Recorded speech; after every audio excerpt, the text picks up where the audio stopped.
Bien, bonjour, bonsoir, salut à toutes et à tous, ici Rager, on se retrouve aujourd'hui pour la suite des reviews sur le manga Meiruito, un manga qui m'a plu, un manga qui m'a marqué, un manga qui m'a touché. J'ai hâte de lire la suite, c'est la troisième fois que j'enregistre cette intro, donc je vais être concis parce que j'aime pas me répéter, mais je vais essayer de vous dire tout ce que j'ai dit. Dans un premier temps, j'aimerais vous dire que le manga il est rare, c'est dur de trouver des tomes. Là par exemple sur Cultura, j'ai eu de la chance, j'ai trouvé le tome 2 à 90 centimes, plus le prix d'envoi 3 euros environ, donc ça m'a fait 4 euros on va dire. Et j'ai vu les autres prix des autres tomes, ça monte à des 45 euros, ça monte à des prix assez chers. Donc ça va être assez compliqué de se faire la collection sans pour autant investir beaucoup d'argent. Mais c'est un manga qui m'a plu, c'est un manga que j'ai envie de vous partager, c'est un manga que j'ai envie de découvrir, c'est un manga que j'ai envie de lire. Et donc du coup, on va continuer de le lire. On va résumer ce qui s'est passé dans le tome 1. Dans le tome 1, Himeno venait d'arriver à Tokyo. Enfant, elle avait une expérience mystique. Elle avait rencontré un esprit qui était scellé, mais dont le sceau commençait à se briser et qui lui a promis qu'il reviendrait un jour bouffer son âme. Chose faite, quand elle arrive à Tokyo, elle se fait attaquer par cet esprit. Mais heureusement, elle avait croisé la route de Myojin. Donc Myojin l'a protégée de cet esprit et l'a battue. Donc il lui a sauvé la mise. Et plus tard, Himeno a trouvé son appartement le moins cher, bien évidemment. Et comme par hasard, c'était l'immeuble dont s'occupait Myojin. À l'intérieur de cet immeuble, la résidence des éphémères, il n'y a que des esprits qui y habitent. Et donc du coup, Himeno, en faisant face à une near-death, c'est-à-dire en se rapprochant de la mort, elle a obtenu la faculté de voir les fantômes. Et donc du coup, on a découvert le personnage de Eijin, un adolescent avec une batte de baseball qui s'entraîne pour devenir le meilleur esprit afin de battre n'importe qui, les esprits de l'ombre, même Myojin. Et on a aussi découvert Azumi, une jeune fille qui avait perdu sa mère et qui était à la recherche à cause d'une tragédie lors d'un accident de voiture. Et sa mère qui s'était transformée en esprit de l'ombre parce qu'elle était rongée par la rancœur et la tristesse d'avoir perdu sa fille. Donc du coup, Myojin avait dû l'exorciser et elle a rejoint l'au-delà parce qu'elle, elle n'avait pas de regrets attachés à ce monde et elle voulait que sa fille profite de ce monde. Cette scène m'avait touché, elle avait même failli me mettre la larme à l'œil. Moi, j'ai trouvé ça très beau, très bien écrit. Meiruito, c'est un manga qui me plaît, pas pour les combats, mais qui me plaît pour l'histoire qu'il raconte et j'ai donc envie qu'on me raconte plus d'histoires sur ce manga. Moi, la seule chose que je me demande, c'est qu'est-ce que va faire Himeno dans le manga? Quel va être son rôle? Est-ce que ça va juste être le Krillin de l'équipe, c'est-à-dire l'humain qui n'a pas de pouvoir et qui participe à toutes les aventures et qui essaie d'aider au mieux comme elle peut? Ou est-ce qu'elle va par exemple avoir un parcours de guide entraîné par Myojin qui va lui expliquer comment fonctionne le monde des esprits pour qu'elle puisse à son tour protéger le monde des vivants du monde des esprits? Ensuite, le manga nous a teasé aussi la catégorie d'esprit de l'ombre. J'ai un peu lu le manga parce que j'ai enregistré la vidéo, j'ai effacé sans faire exprès mon enregistrement, donc j'ai un peu lu le début du manga. Ça a été expliqué que je sais plus ce que je voulais vous expliquer, ça m'est sorti de la tête, désolé, je suis fatigué. Sachez juste que ça faisait longtemps que j'avais pas fait de review parce que j'avais pas la tête à lire, mais là j'avais envie de me changer les idées. Et donc du coup j'ai décidé que j'allais lire Meiru Ito. Et donc je vais vous lire le petit résumé, histoire de vous mettre un peu dans l'ambiance. Un étrange individu du nom de Azé se présente à la porte de la résidence des éphémères. En le voyant, Myojin semble devenir fou de rage et se rue sur lui pour en découdre. Pourquoi? La raison se trouve dans le passé du jeune homme, un passé dont il ne reste rien d'autre qu'une mystérieuse photo. Voilà, donc dans ce tome, on va avoir un nouveau personnage du nom de Azé qui va être teasé, qui semble être un rivaux de Myojin, donc hâte de voir ce que l'auteur va nous raconter, hâte de voir ce qui va se passer.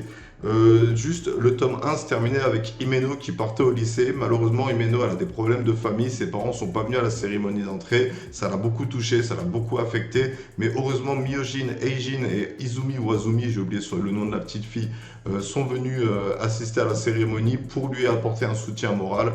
Et ça lui a permis de comprendre que non, elle n'était pas seule et qu'elle pouvait qu'elle pouvait maintenant dorénavant vivre avec des amis et profiter de la life.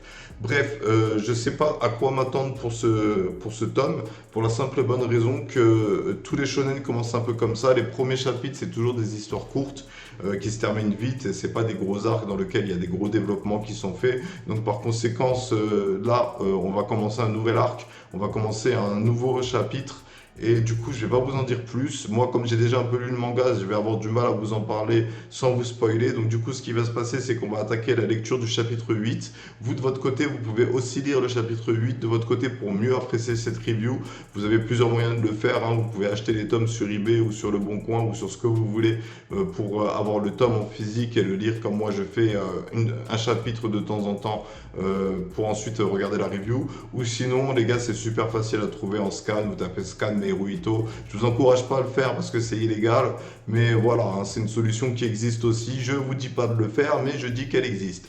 Voilà, donc nous, on va attaquer la lecture du chapitre 8 de Meruito et on va voir ce que nous réserve la suite des aventures de Myojin, Himeno et des esprits de la résidence des éphémères. Allez, c'est parti. L'heure de lire le chapitre, faites-le vous aussi de votre côté. Ouais, bon, c'était rapide. Le chapitre 8 est très... Mais il est assez intéressant parce qu'il apporte quand même pas mal, il apporte quand même solo d'informations. Alors déjà pour commencer, le tome 2 commence, alors c'est classique dans les mangas, il y a des petits résumés sur les personnages, donc c'est assez cool.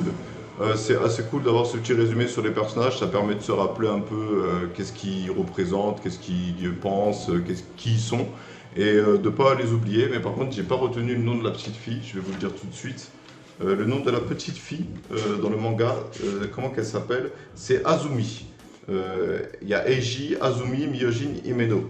Et dans ce chapitre, il y a Gaku et Tsukitake qui font leur entrée. Alors on ne sait pas trop qui c'est. En tout cas, ils n'ont pas l'air d'être potes avec Myojin, mais ils ont l'air de le connaître. Peut-être que c'est des résidents de la résidence, mais avec lesquels Myojin il a des problèmes parce qu'ils sont un peu space. Donc, premièrement, la chose qui est expliquée, c'est que les esprits de l'ombre déplacent le vent. En fait, il explique que les esprits de l'ombre, ils restent dans les endroits lugubres, les forêts sombres, les vieux cimetières ou les endroits où il y a beaucoup de suicides. Et lorsqu'on désagrège un esprit de l'ombre, son énergie va dans l'atmosphère et donc elle peut être absorbée par des êtres vivants ou par des êtres psychiques. Et il y a même pendant le manga l'un des personnages qui vient d'arriver, Tsuki Take, qui explique en regardant Ejin en mode ah Ejin toujours aussi faible, toujours en train de faire tes entraînements bidons, on va voir de quoi t'es capable maintenant, tu me traites de nabo, mais c'est toi le minus, ça prend à contrôler ta force spirituelle, espèce de beaufon. Et bah du coup, on a des esprits, là ça commence, le manga commence un peu à devenir un peu plus shonen. Il avait un peu un petit côté shoujo, je trouve, dans le sens où on avait l'impression que, je sais pas si c'est un garçon ou une fille qui a écrit. Le nom de l'auteur c'est Toshiaki Iwashiro, on dirait le nom d'un garçon. Mais on suivait les histoires d'Himeno, donc je pensais que ça allait être un peu plus shoujo. Mais là, non, là, il y a le côté shonen qu'apparaît. Les deux personnages qui font leur entrée ont des techniques de combat basées sur des objets. Je trouve ça super intéressant que ces techniques de combat. Il y en a un, il se bat avec son écharpe. Tsuki Take, il se bat avec son écharpe. Et on a Gaku qui se bat avec un gros marteau. Alors le chapitre commence, on suit un homme bourré qui est dégoûté de travailler tard le soir et de se retrouver solo pour boire des litres d'alcool. Et donc du coup, il est dans un jardin, il est en train de décuver. Et il voit un énorme objet noir au-dessus de lui qui va s'écraser sur le sol, qui s'écrase sur le sol. Donc il n'est pas mort, il a survécu. Il fait appel à notre cher ami, comment qu'il s'appelle? À notre cher ami Genguro Tomi, qui est un ancien policier qui engage Myojin pour des enquêtes spirituelles. Et donc du coup, Myojin va pour mener l'enquête et Gaku et Tsuki Take font leur entrée dans le manga. Ça commence, on sent de la baston, ça va se taper dessus, ça sort le marteau, ça sort l'écharpe, ça commence à échanger des coups. Myojin il dit à tout le monde de reculer parce que Gaku il est dans un trip. Dès qu'une femme lui parle, il croit qu'elle est tombée amoureuse de lui et que c'est sa petite amie. Et donc du coup il pète un câble et il cherche à éliminer tous ceux qui se mettent en travers de sa route. Je trouve ces deux personnages intéressants. Myojin, en fait, dans les premiers tomes, il n'a pas eu de combat trop difficile pour lui. Ça a surtout été difficile pour lui de protéger ses amis. C'est là où venait la difficulté. Mais en termes de combat face à d'autres personnes, il n'a pas eu encore d'adversaires à son niveau. Donc je pense que dans ce tome, on va tomber sur des adversaires de son niveau. Donc hâte de lire la suite. Il n'y a pas beaucoup de choses à dire sur ce chapitre. Je veux dire, il est court, ça passe vite. Je veux dire, moi, je me mets à la place des gens qui attendent à la semaine. Je veux dire, t'es là, t'as lu le manga, t'es fan, tu t'attends une semaine, tu lis ce chapitre, il est trop court. Je pense qu'il aurait fallu 5 pages de plus qui expliquent un peu plus ce qui se passe, mais je pense que l'auteur, il avait surtout envie de bien marquer un coche où c'est différent. Les personnages arrivent, il y a une suspicion. Moi, je suis pas un teubé, je sais que c'est pas le marteau de Gaku qui a fait le trou dans le sol, c'est un autre esprit parce qu'on a bien vu la scène. La scène, c'était plus une sorte d'enclume en forme de cloche qui s'était écrasé au sol. Ça n'a rien à voir avec Gaku. Gaku, il cherchait la résidence des éphémères. On ne sait pas encore pourquoi. Ce n'est pas le personnage qui a été utilisé. Ce n'est pas Aze, le personnage qui semble avoir un lien avec le passé de Myojin. Ça nous sera raconté plus tard. Donc du coup, que va-t-il se passer? Est-ce qu'il va y avoir un combat dans le chapitre précédent, dans le chapitre suivant? Moi, je pense qu'il va y avoir un petit échange de coups, puis ensuite le quiproquo il va s'endormir et Myojin il va expliquer que c'est des potes à lui et qu'en fait ils sont un peu space et que c'est pour ça qu'il réside pas dans sa résidence, mais c'est des esprits qu'il connaît, avec qui il travaille et peut-être qu'il va y avoir une petite équipe d'esprits et donc là du coup le manga il est plein de promesses. Parce que, en fait, déjà, je l'avais déjà noté dans les reviews précédentes, le simple fait qu'il n'y ait pas des règles du style Nen, Chakra, Haki, ça permet à l'auteur d'inventer le pouvoir qu'il veut. Il n'y a pas de limite au pouvoir spirituel qu'il peut inventer. Et donc, du coup, il y en a un, il se bat avec une écharpe, il y en a un, il se bat avec un marteau, il y en a un, il se bat avec une batte de baseball. Myojin, il se bat avec des techniques de guide, d'exorciste. Himeno, pour le moment, elle posait des questions sur les esprits de l'ombre et elle en a voulu à Myojin d'avoir révélé qu'elle avait peut-être absorbé des énergies d'êtres maléfiques. Et donc du coup, peut-être qu'Himeno, petit à petit dans l'histoire, elle va commencer à développer des pouvoirs, des capacités, parce que je pense très sincèrement que même si c'est Myojin le protagoniste jusqu'ici, on a l'impression que c'est lui le protagoniste, on a l'impression que c'est lui qui donne le rythme à l'œuvre, je pense sincèrement que c'est Himeno la clé de l'histoire, que c'est vers Himeno qu'on va se tourner. Donc là, on a de nouveaux personnages qui font leur entrée. Ces personnages-là semblent avoir leur caractère. Ces personnages-là semblent avoir leur puissance. Ces personnages-là semblent être de taille face à Myojin. Et donc, du coup, hâte de voir ce qui va se passer. Donc, on va s'arrêter là pour cette review. Je suis désolé, ça n'a pas duré super longtemps. J'ai limite l'impression d'avoir plus parlé du manga plutôt que du chapitre. Mais il y a rien à dire. Alors en gros, il s'est expliqué quoi? Je crois pas que je crois que je l'ai déjà dit, mais je vais le répéter au cas où. Les esprits de l'ombre restent dans les endroits où les émotions négatives sont omniprésentes, c'est-à-dire les vieux cimetières, les forêts lugubres et les endroits où il y a eu beaucoup de suicides. Donc on va peut-être voir un esprit de l'ombre plus puissant que le démon lanterne qu'on a vu, plus puissant que le sorte de dauphin baleine chelou qu'on a vu, et donc du coup hâte de voir à quoi va ressembler la suite du manga, parce que si le manga dans le tome 2 commence à être sérieux en termes d'utilisation de pouvoir, là ça va être du lourd. Là on est tombé sur un manga, c'est une perle rare, et là je suis content de l'avoir lu, d'avoir découvert ce manga, d'avoir acheté ce lot pour espérer le vendre plus cher, mais finalement j'ai découvert que ce manga me plaisait, et donc du coup je vais le lire. Donc pour le prochain chapitre, c'est simple, hein, on va avoir droit à cet échange de coups, à du dialogue, à des explications sur qui sont ces personnages et pourquoi est-ce qu'ils viennent à la résidence des éphémères. Peut-être qu'ils ont une demande à faire à Myojin, peut-être qu'ils veulent parler à Myojin justement parce qu'ils sont en conflit avec un esprit de l'ombre très puissant et que cet esprit de l'ombre est l'esprit de l'ombre qui s'est manifesté dans le jardin au début du chapitre. Donc on ne sait pas trop ce qui va se passer. Ça, c'est l'instru de Sawamura. Je ne sais pas ce qu'elle fout dans cette playlist. Il faut que je la déplace dans OST manga. Mais bref, donc du coup, Myojin va affronter Gaku et Eijin va essayer de tenir tête à Tsukitake. Putain, le mec, il n'aurait pas pu trouver un blast plus simple. Tsuki, c'était très bien.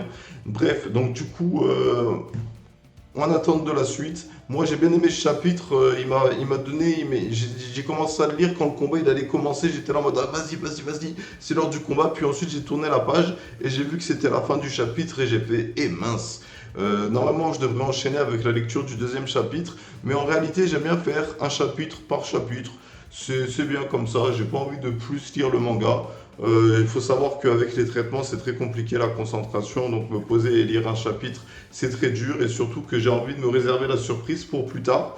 Du coup, je vais peut-être lire la suite demain ou après-demain, mais du coup, moi, je trouve que c'est bien trouvé de la part de l'auteur ce système de pouvoir, c'est-à-dire qu'en gros, ils ont les pouvoirs qu'ils veulent, mais à mon avis, il y a des délires comme quoi il faut que tu meurs avec ton objet pour avoir, ou sinon il faut que tu donnes à ton énergie spirituelle une forme et que tu la matérialises, parce que le marteau de Gaku peut toucher les vivants, ça existe, des esprits qui sont suffisamment puissants pour affecter le monde des vivants, et c'est ces esprits-là qui sont dangereux, et c'est ces esprits-là que Myojin doit combattre.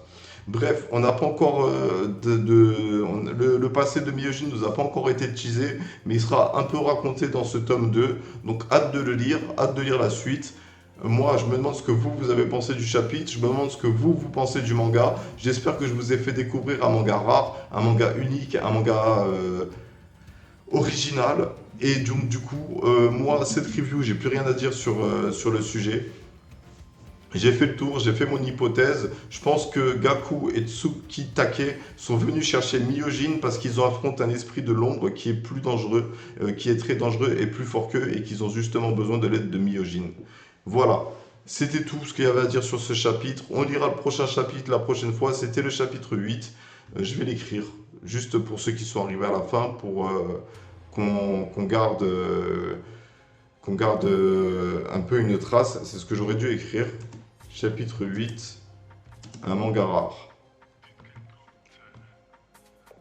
Voilà, c'était Riger, je vous remercie d'avoir suivi cette vidéo, j'espère qu'elle vous aura plu. En commentaire, n'hésitez pas même à me conseiller un manga que vous trouvez pas très connu, qui mérite d'avoir plus de succès. Avec eBay et avec Le Bon Coin, je peux les trouver, je peux les acheter, même sur Cultura ou sur la Fnac, c'est possible de les avoir d'occasion. Moi, je vais bientôt m'acheter plein de mangas, plein de livres, parce que là, je commence à me reconnecter un peu au monde de l'art. Petit à petit, ça revient. Et donc, du coup, je vais m'arrêter là pour cette review. J'ai plus rien à dire. C'était Riger. Je vous remercie d'avoir suivi cette vidéo. Je vous souhaite une bonne journée, une bonne soirée, un bon après-midi. N'oubliez pas le petit like. N'oubliez pas de vous abonner. Partagez la vidéo aussi si vous trouvez que ça peut intéresser d'autres personnes. Et sur ce, je vous souhaite une bonne journée, une bonne soirée, un bon après-midi, même si je l'ai déjà dit. Prenez soin de vous, faites attention et surtout, ne mettez pas trop de sucre dans votre café. Bref, c'était Riger. À la prochaine. Prenez soin de vous.